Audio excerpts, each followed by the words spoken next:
I'm Rodger Baker, Executive Director of the Stratfor Center for Applied Geopolitics at RANE, a global center of excellence for geopolitical intelligence and analysis. Learn how you can put geopolitics to work for your organization at ranenetwork.com.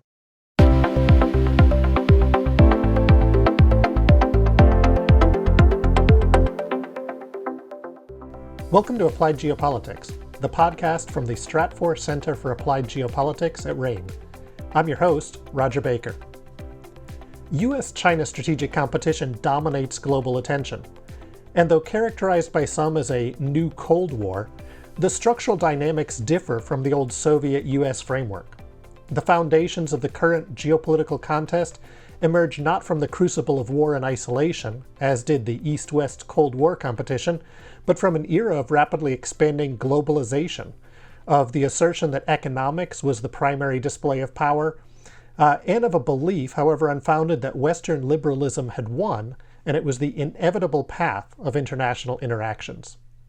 But as British geographer Sir Halford Mackinder noted, democracy refuses to think strategically unless and until compelled to do so for purposes of defense.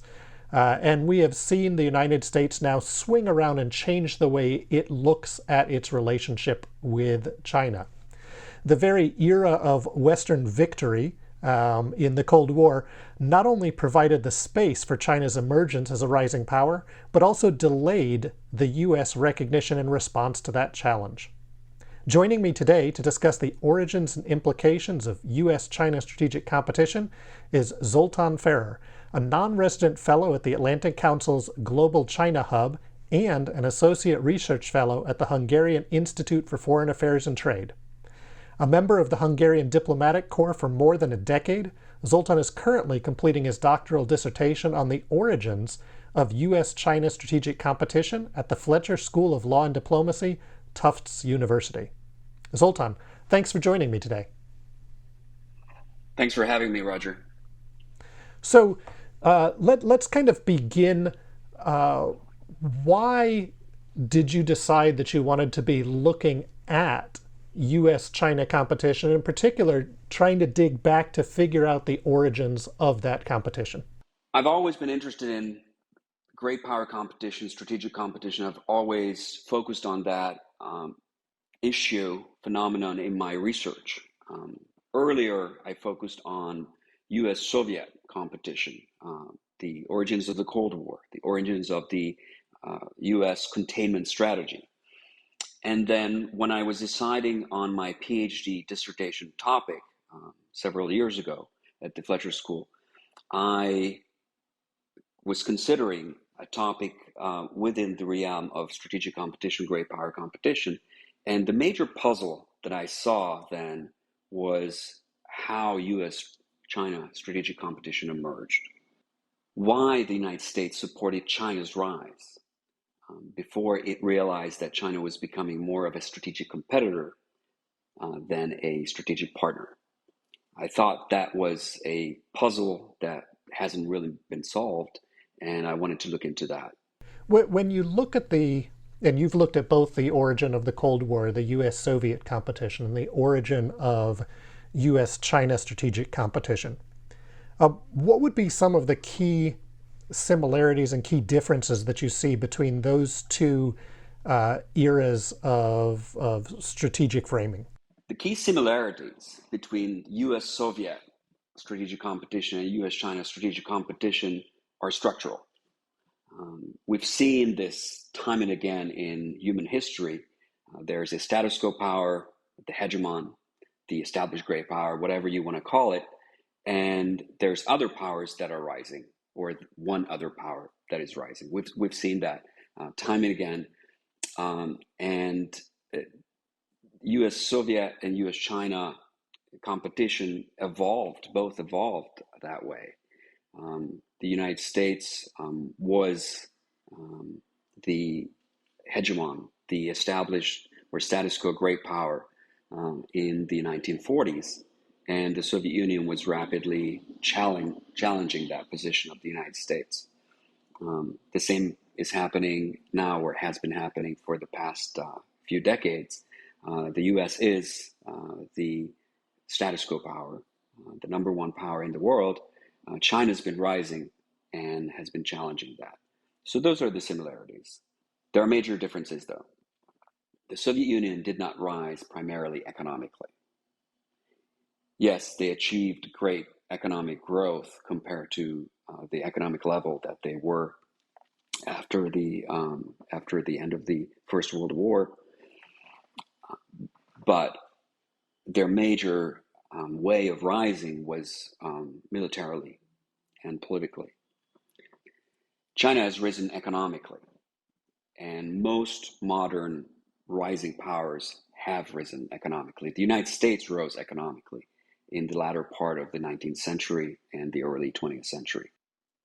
So that is a major difference, and also a major difference between the current situation and the Cold War is the presence of two blocks of states evolving in the beginning of the Cold War, with the Soviet bloc or the Soviet Communist bloc and the so-called free world.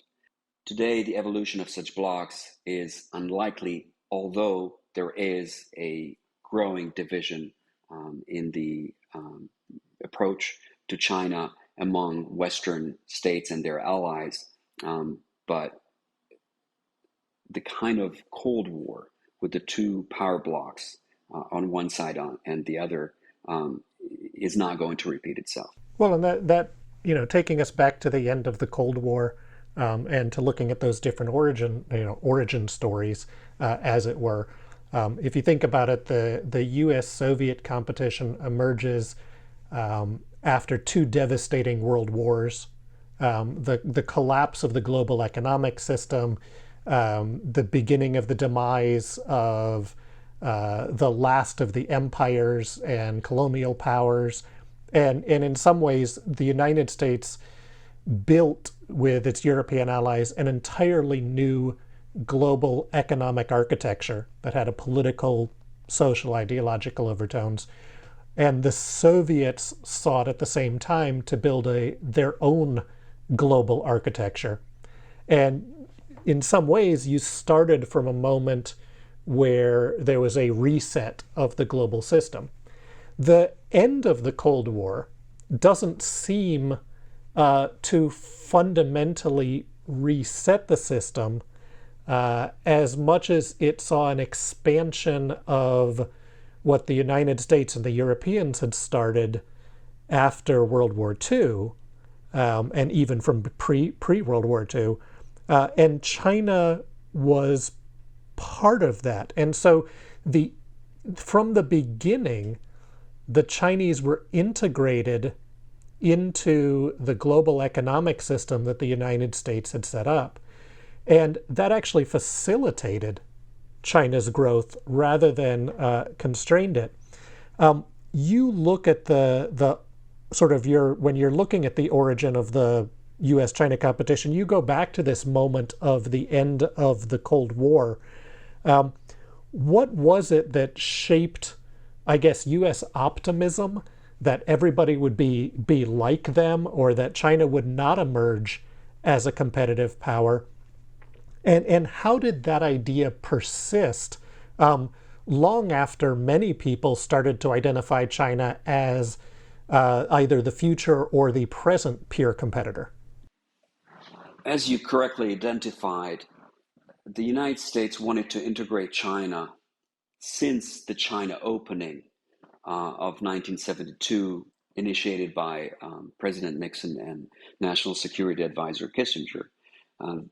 They wanted to integrate China into the so-called US-led liberal international order. That was always the ambition, and that's what really created the engagement strategy that I believe started in earnest during the Reagan years. And the goal of the engagement strategy, or the logic of the engagement strategy, was that US support for China's global economic integration will lead eventually to China's liberalization internally and externally, including China's full embrace of the values and principles of the liberal international order. And now we come to the end of the Cold War. as you mentioned, that's where my project starts.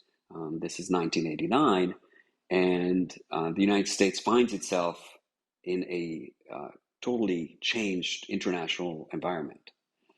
The Soviet Union's power is waning. The Soviet bloc is collapsing that year.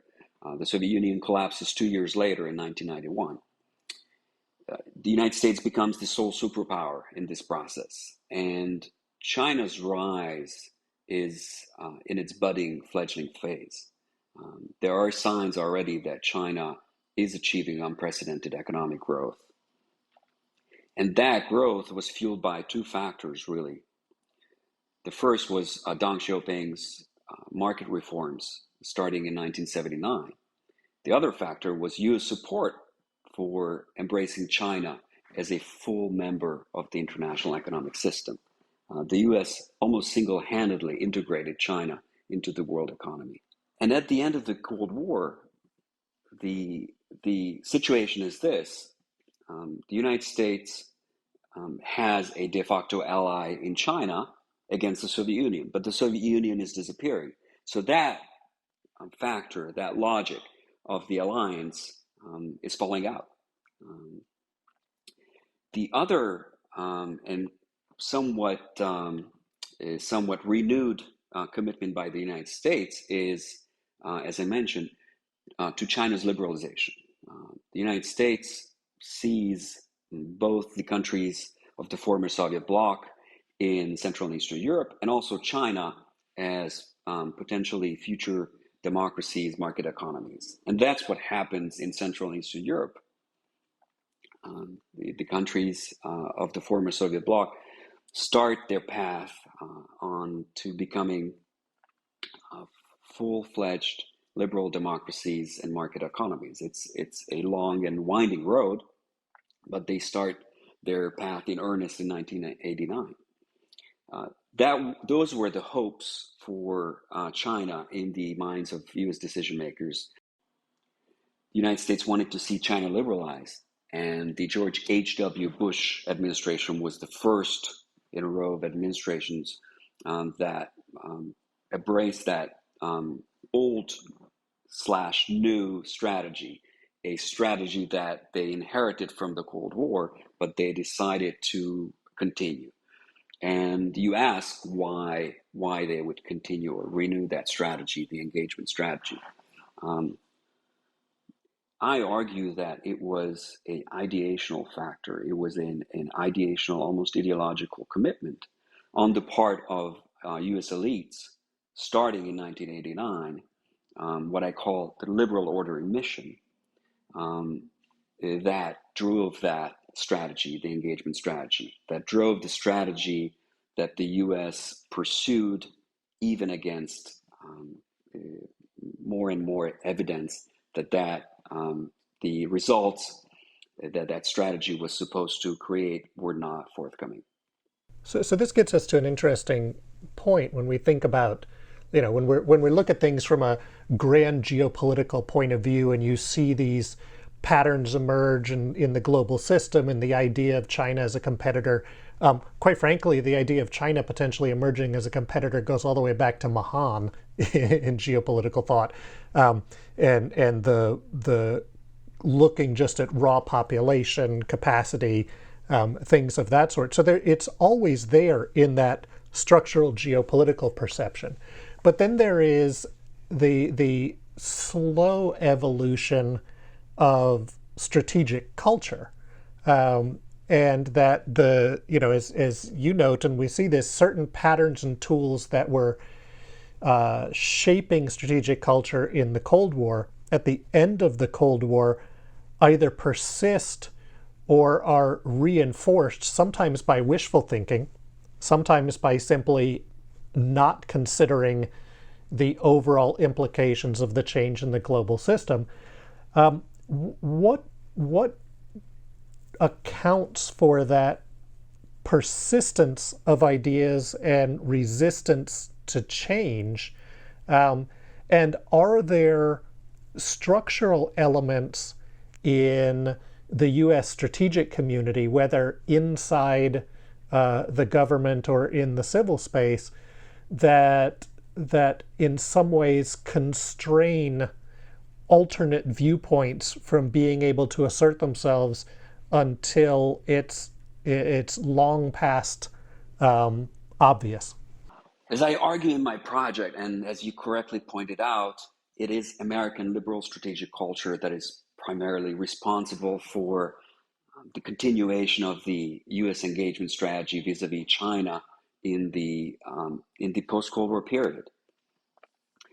American liberal strategic culture's persistence in that period goes back to two factors. The first is the embeddedness of U.S. strategic thinking in this liberal framework. This goes back to the founders. And this has characterized U.S. foreign policy and grand strategy throughout the American experiment, throughout the past two and a half centuries. American strategic culture, liberal strategic culture, is committed to a world that is open, that embraces free trade, democratic values, market values, human rights, that puts in the forefront diplomacy rather than war, cooperation rather than conflict.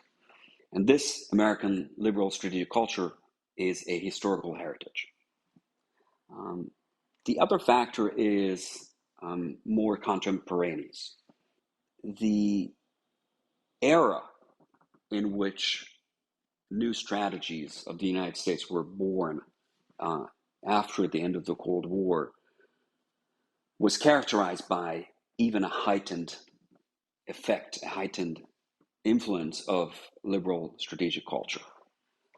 At the end of the Cold War, there was a sentiment well captured by Francis Fukuyama's End of History paper in Foreign Affairs in the summer of 1989 that we have won, that the liberal democratic model, the capitalist model has won, that we have arrived in an era of globalization and interdependence, and we just have to cooperate and everyone's going to get rich. And we're just going to cooperate and everyone's going to get rich and there will be no great power conflict. This is the euphoria of the end of the Cold War and what Charles Krauthammer called the unipolar moment. The United States' victory in the international system and the victory of all the principles and values that the United States holds dear. And in this euphoria was born the engagement strategy toward China and all of the other strategies that were created at the time. Let's remember the New World Order by George H.W. Bush, or enlargement and engagement by Bill Clinton. These all can be traced back to this very optimistic, idealistic, Wilsonian outlook of American liberal strategic culture that inspired the strategy toward China as well.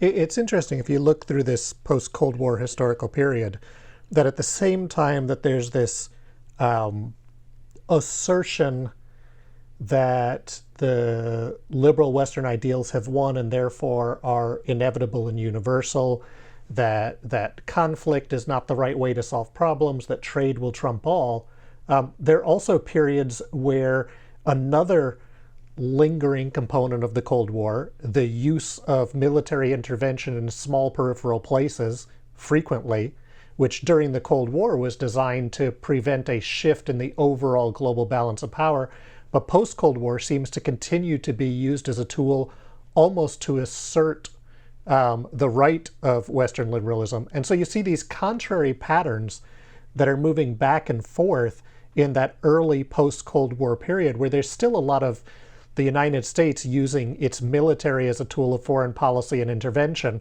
for for democracy or for rights or for self-determination, and at the same time arguing that economics is the dominant force and that everyone needs to come in there. And we get a really interesting moment then where I would argue at the George W. Bush administration, at the beginning of that administration, where China has joined the WTO, there is this sort of recognition that emerges, and you get some of the old Cold Warriors coming back in, looking at it and identifying China as that rising threat. And the very first crisis of that administration is, of course, the EP3 incident along the Chinese coastline. And there's an expectation of the United States at that moment asserting that pushback against China. And 9/11 hits, and the whole counter momentum to China is basically wiped out. It's thrown aside and doesn't reemerge, in national sort of emphasis almost until the Trump administration. I mean, it's there and it's rising and it's quiet, but it's seen as a contrary point. In the Trump administration, it really takes place as that return force or that counter force. In that, it seems that there's the U.S. and China, but there's also the rest of the world.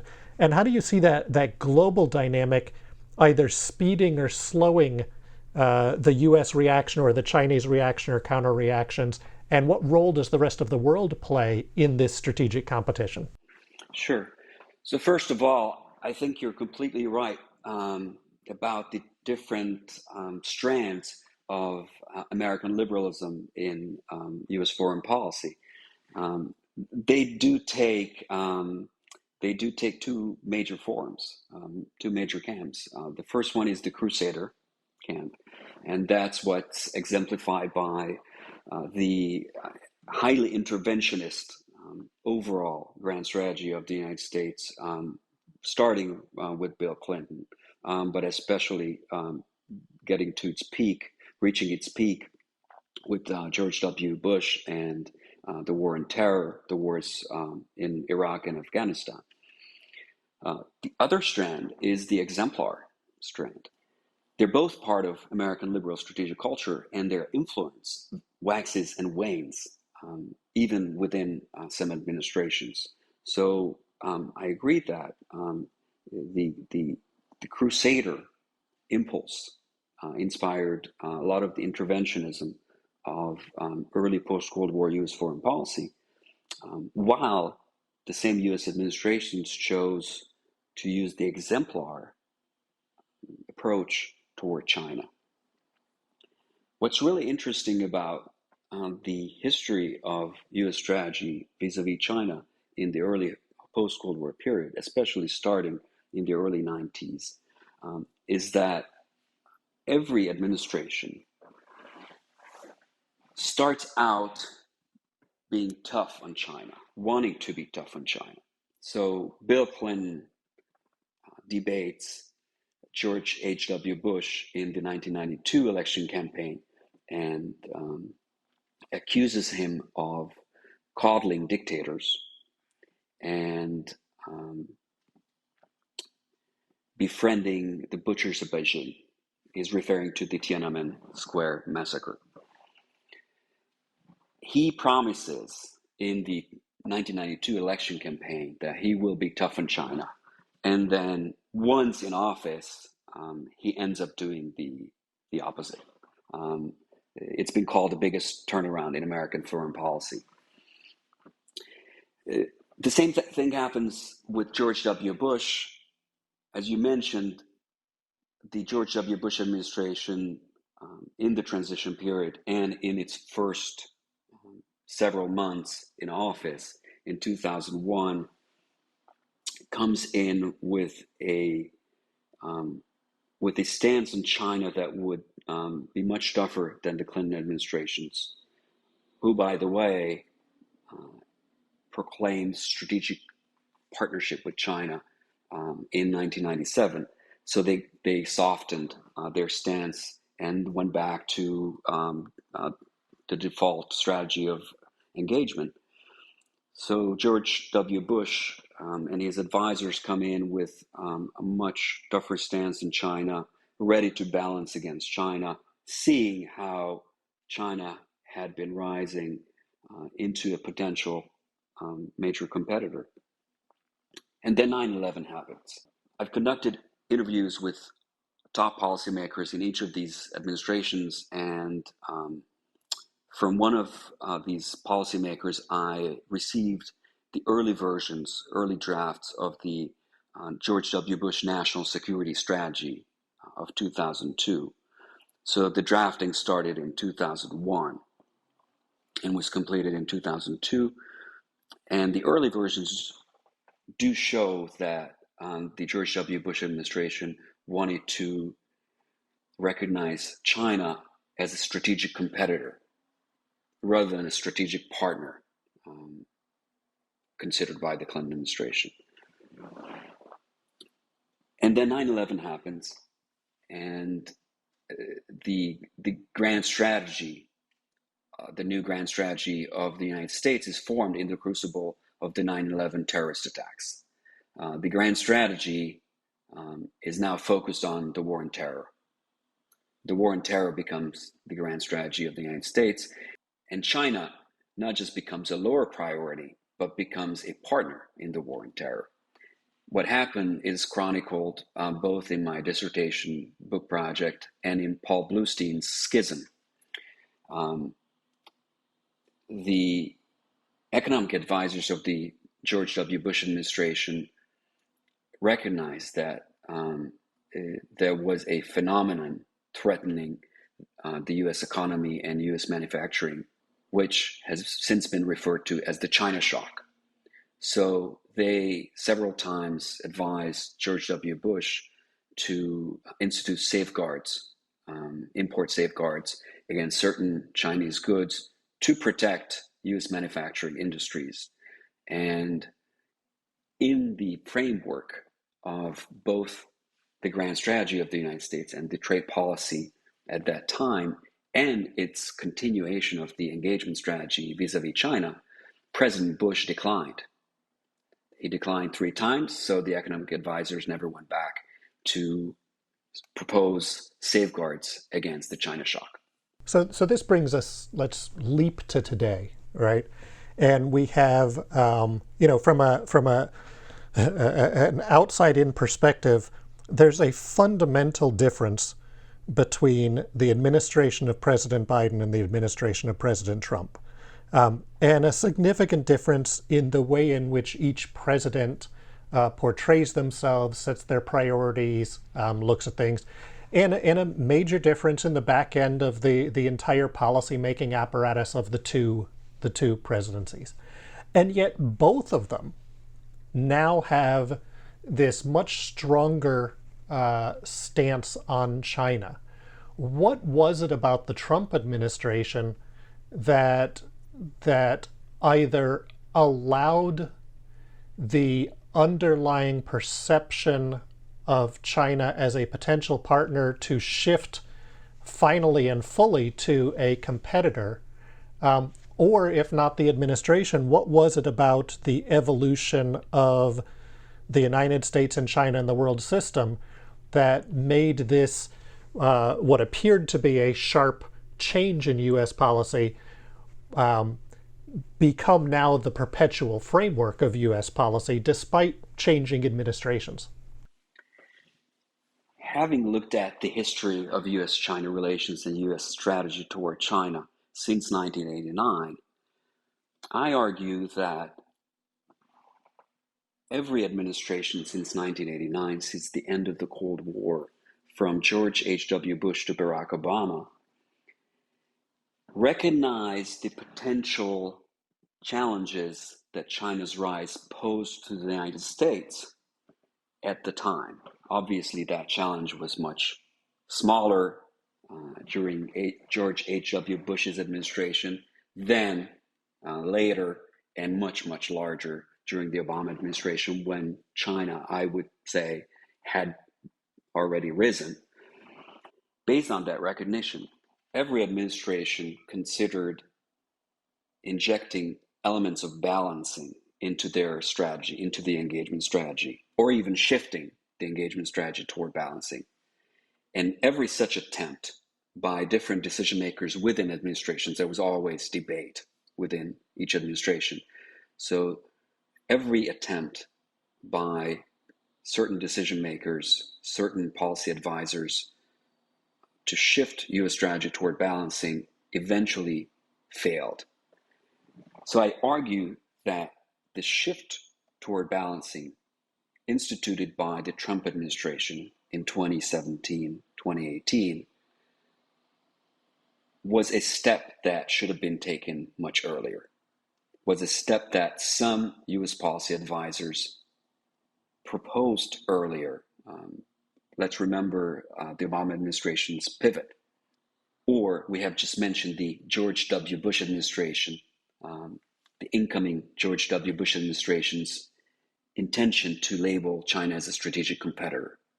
They came into office in 2001, yet we had to wait another 16 years for the US government to label China what it has been for a while, which is strategic competitor. So I argue that what the Trump administration did in 2017, calling China a strategic competitor for the first time in an official document in the national security strategy, was just a step that should have been taken much earlier. The Trump administration simply recognized that shift, that labeling of strategic competitors signified a shift towards balancing in US strategy, had to be taken. They couldn't wait any longer. It was really just upon the recognition that the US and China had already been in a strategic competition relationship. And I argue that China's always competed. They've competed since 1989, and the United States practically only started competing in 2017.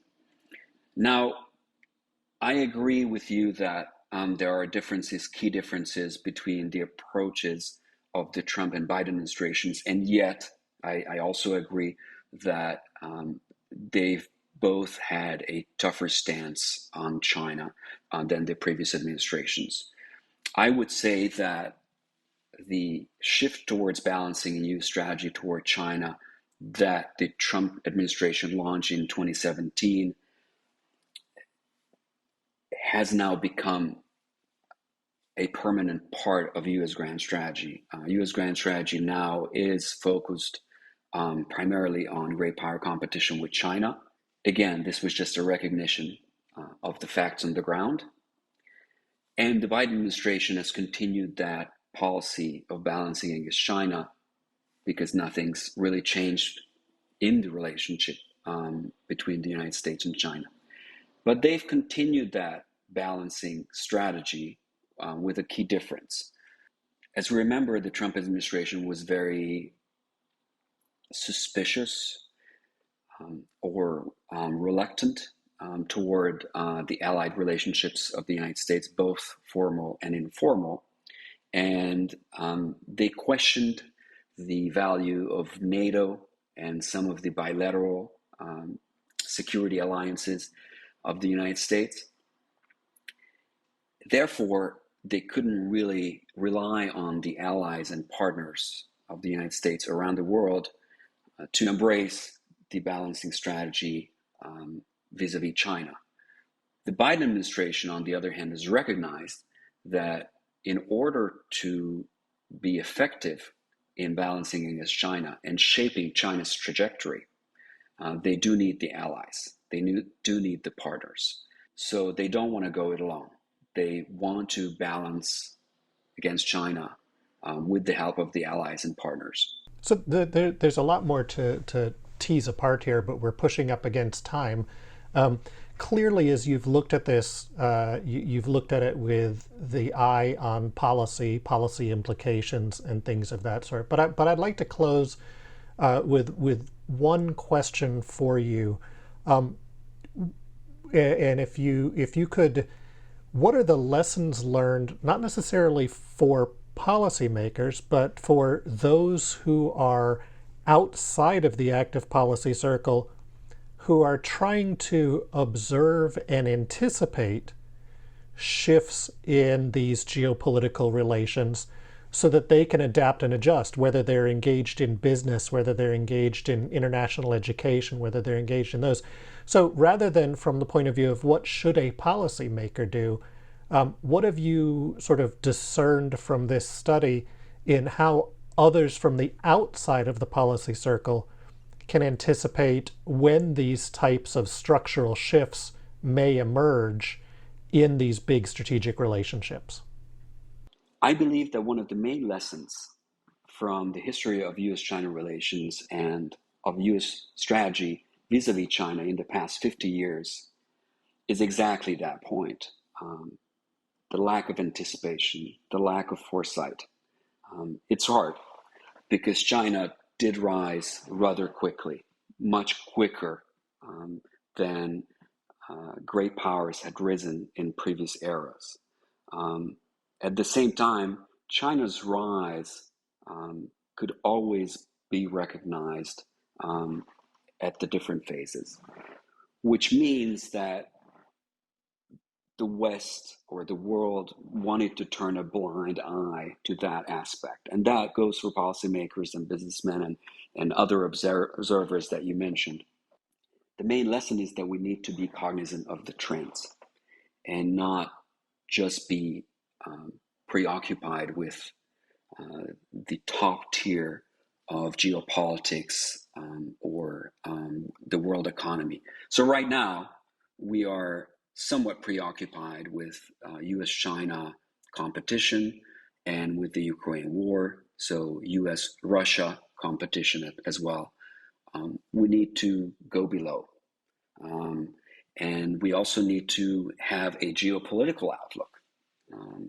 After all, what geopolitics teaches us is we have to look at the map. We have to look at the entire world. We have to see where the different centers of power are rising.